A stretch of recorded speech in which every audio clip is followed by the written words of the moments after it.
This is another tool. It's called the Federal Procurement Data System. It's a good tool for doing research. If you see a particular contract out there that is being, is being solicited for, and you're not sure how to approach pricing, for instance, that's usually the biggest difficult for most new companies. Actually, frankly, it's always going to be a problem, right? Because you're worried, am I pricing myself too high that I don't win? Or am I pricing myself too low that I leave money on the table? It's just a very delicate balance to do. But this is a good tool to use for that. You can come in here and do research and say, has a project like this been done before? So you can go in and say, let me look at a particular NAICS code. Let's just do 238210, for instance, right? Look, all this data is available. There's literally how many? About 147,000 pages of data just on this particular NAICS. Now, keep in mind that this is holistic data, so you can filter it down to just a particular year. You can come and categorize it. You can go in and say, well, don't show me everything. Show me this particular data, but narrow it down to a particular year. Let's say date. Let's say date signed or something like that.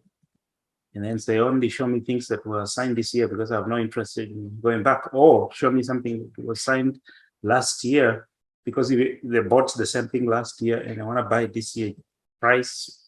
How can I place myself in order to be successful to win, right? So you come in and say, okay, let me see from January 1st, just for argument's sake, let me see all the way to date. Say search. Now it narrows down. So you can see now you have only 2,650 pages of 1 to 30 data sets. So this is still a lot of information, but you can refine it further and further, right? By going to advanced search and then adding information that discriminates it so that you're only looking at what you're interested to look at. And because I don't know what you guys are interested in, I'm not going to go into the details of that. You can make that decision for yourself and for your company. But another way you can look at this is, let's say you submitted a bid to a particular agency and you saw that it's been awarded. Like this company here was awarded this contract in February the 22nd for 346,550. And you're like, man, I want to find out a little more information about this. So you go in, click, and then it'll open another tab where you can gather more details about this. First of all, it will show you the agency what agency advertised for it.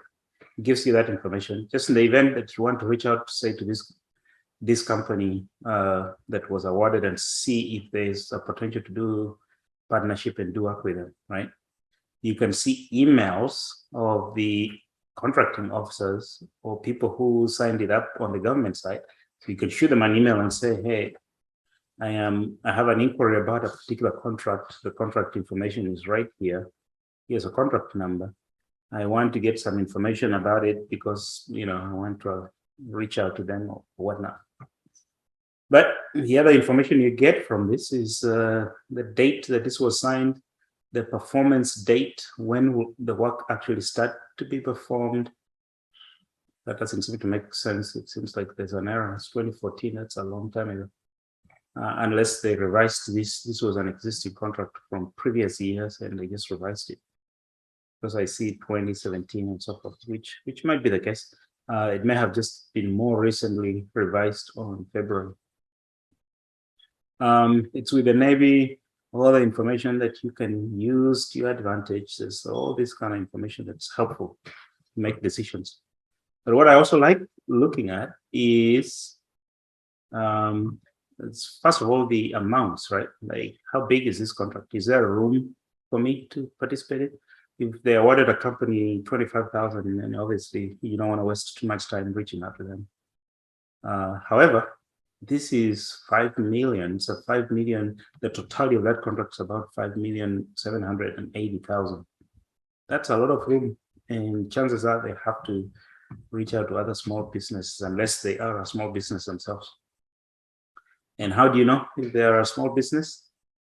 You come here, and this part here gives you the principal place of performance, which is where the actual work is being done. Because sometimes you can award a company and the company is in New York, but the work is being done in Louisiana, right? So that information is also here. So how useful is this information? Well, if you're a company that's based in Texas, now you know, right? Or you can come and actually filter, as we were doing earlier, and say, just give me the place of performance as Idaho or as Florida or as whatever state you happen to find yourself in. And then now you look at things that match your particular interest. Now, I also like looking at this. Look at the number of offers received. Look at that. This is a contract that's worth 5,780,000. And guess how many proposals they received? 3. You'd think they would have received 20. But no, not always. It's very, very surprising how you think sometimes there's a lot of competitors when there's just none, right? I've bid on a contract before and I happen to be the only one that bid on it. But as long as they advertise it for 2 months or 2 weeks or however long it is, whatever proposals they get is what they get. If they don't get any, then they might re-advertise it. But look at this, we've got only 3 proposals. So the probability of winning for just somebody who submitted the proposal on this is extremely high. This is advertised in the whole country, and they received 3 proposals for 5 million. It's ridiculously good odds. If you, it's better, you have better odds of winning this than winning the lottery, you know. So I like delving in this type of database to just find information that helps inform. And every time I actually lose, because I bid on projects sometimes and lose, I still come in here and I want to find out who is the company that bid me out, how many proposals were submitted. I want to gain the intelligence because that project is probably going to come back again at some point, right? So you want to know as much as you can. Like winning is just one part of it. The other is educating yourself on what you could have done differently, how many competitors are out there, and all the strategic advantage. Now, this is the kind of intelligence you can't find in commercial projects, right? But the government puts it out there. If you know where to find it, you go and search and dig through and educate yourself on it.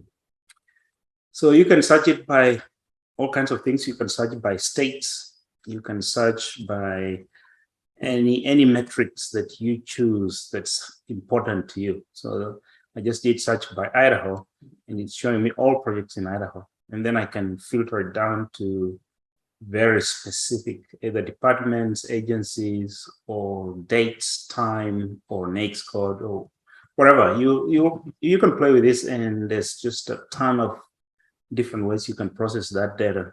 But I'm available. It's I am glad it's available for us to use.